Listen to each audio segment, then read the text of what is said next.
Hello, everyone, and welcome to another episode of Ask the Arts. Today, we have a very long time friend of mine, Chris Jones, and she's starting on a very exciting new venture that I think is really going to help creative people. Welcome, Chris. Hello, Michelle. How are you? I'm really good, and I'm so excited for this new kind of journey that you're going down with meditation. Tell me a little bit about where this love and passion for meditation came from. I think it came from years ago, really. I was doing it myself without even realizing that I was doing it.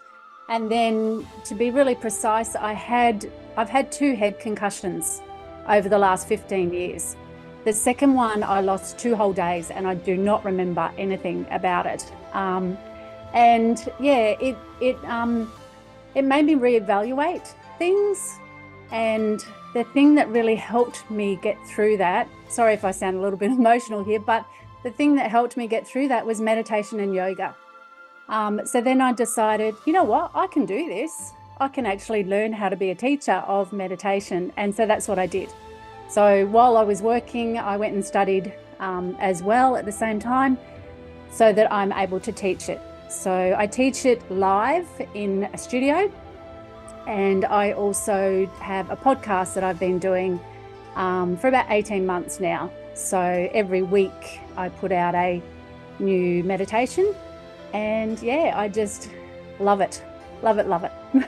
That's amazing. And I can see how that will have such amazing influence and help for people who are creative. And you act that because you are a creative person yourself, Yes. you're kind of creating these meditations that can help creative people. Is that right? That's absolutely right. So the one that I actually did this week was about creative meditation. So creativeness is not just about, using your hands to write and to, paint and to garden and things like that. It's also about your mind as well. And when we're struggling with things, with ideas or concepts, or we don't know which way to go, sometimes meditation can help. It can help. So then it can help with the creativeness of your art or the creativeness of your mind. And that's where that meditation is going. So it's helping you to actually pinpoint which direction that you may wish to go. And, meditation is something that it's a practice. Not everybody gets straight away. I didn't. I was very restless in the beginning, but it's something that we just do over time.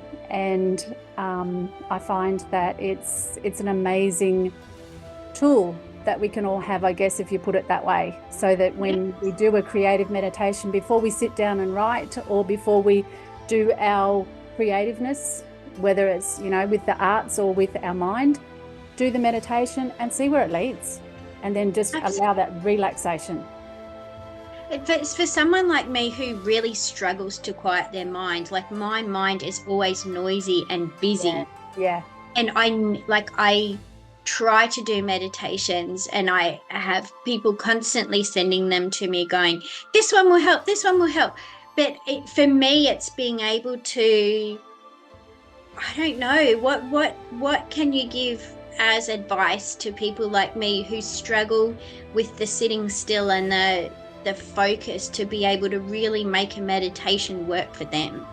So as I say, meditation is a practice. So it's not something that we all get straight away. It's just, I think, perseverance and trying to find that place, that time in your day that is helpful for you to actually quiet, to not be interrupted, to have a space where you can do it that you feel comfortable, and just go with it. If you feel that you're restless, it's okay. It's not, don't put pressure on yourself because, I'm restless. I can't get this. That's okay. It'll come when it comes, kind of thing. And you just relax into it and enjoy it. I love that advice. Yeah. But so because I feel this pressure that I need to be like, my mind is never silent, my house is never silent, it's hard for me to find a time to sit. Is there a best time of day that you would recommend, or it doesn't really matter what time of day you do it? It doesn't really matter what time of day you do it. It's up to the individual. I meditate best first thing in the morning. So that's my routine. I even just do a 10-minute meditation first thing in the morning, and that helps quiet me and quiet my mind for the beginning of the day. If I do a sleep meditation at night, often I'm very restless. So really it's a personal choice as to how and when you do it and whatever you're comfortable with. And what are ways that meditation can specifically help writers? Because you are a writer yourself, you're going through this journey of writing your first book. How does meditation help you with that process? So it just helps me to get in the zone, I guess, to allow whatever comes up in my words to come up. And it just allows me to, just sit quietly and focus, to really focus on what I'm doing and, quiet that monkey mind. Yes, absolutely. Yeah. And do you find when you are meditating specifically around creativity and writing, is it more about working on one particular project, or do you find that you get all of these new little ideas popping in about do this, do this, do this? Yeah, sometimes I do absolutely get different ideas. And I think with meditation, you just got to go with it. And whatever comes in is meant to come in at the time. And you just, it's there for a reason.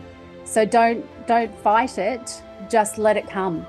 And then just, a good way to do meditation is actually to have a journal with you.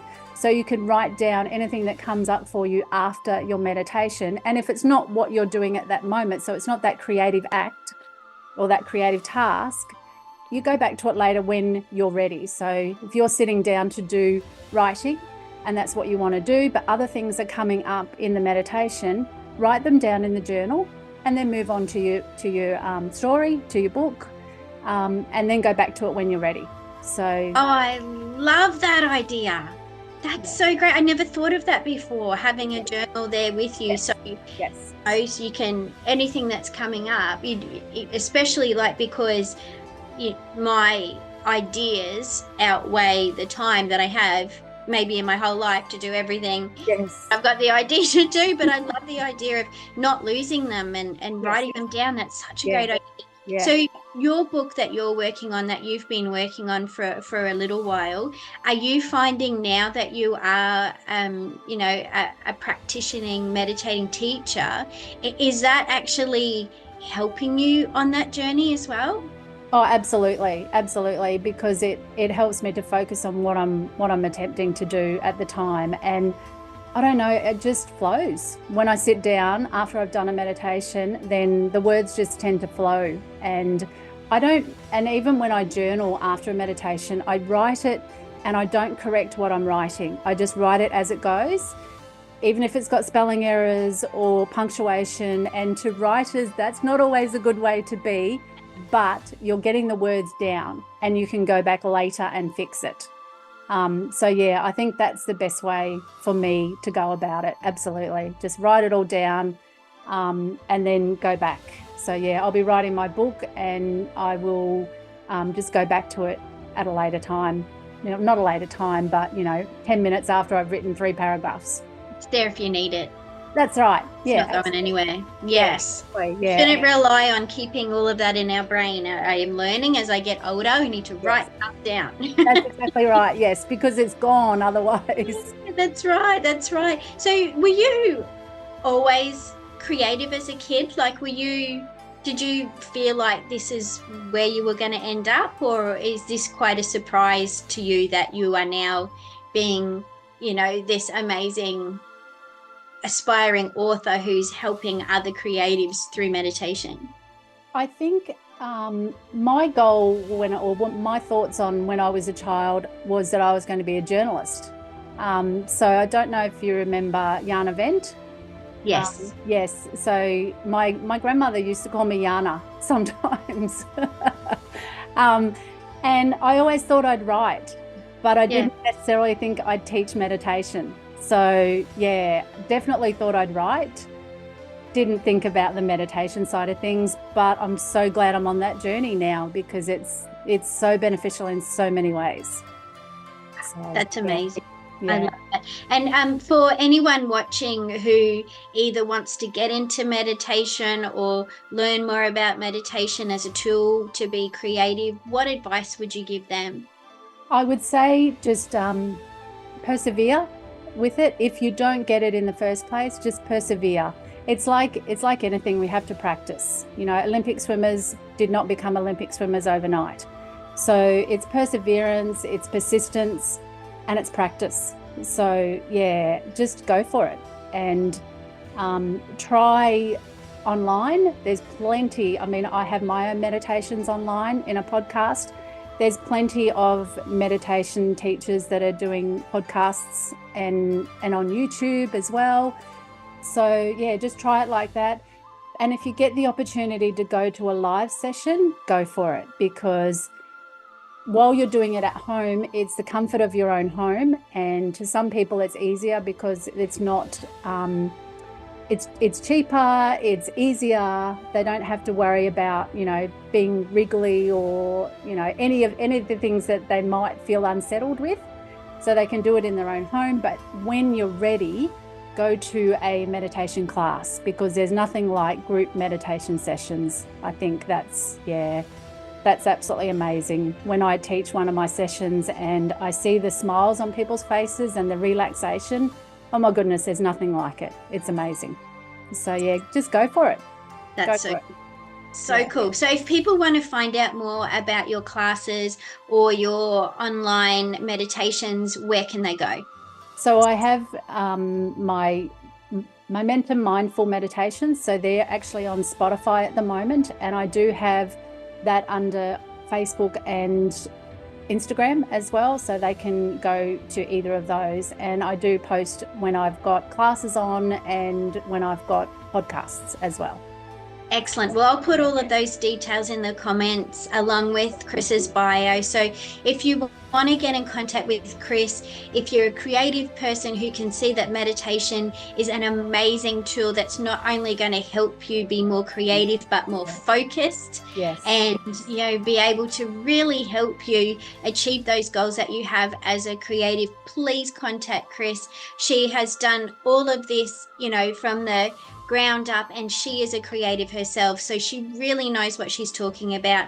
And I just love that this has come out of not only a way to help her, but she's helping others, which is you, Chris. That's what you do. Thank you. Thank you. I love it. I love it. I wouldn't Yeah. change it for the world. Oh, thank you so much for coming on and sharing all of that with us. And I really can see now that meditation could be a really great tool for me. So I will definitely be following your podcast, and maybe if I'm brave enough, I might even come along to one of your group sessions.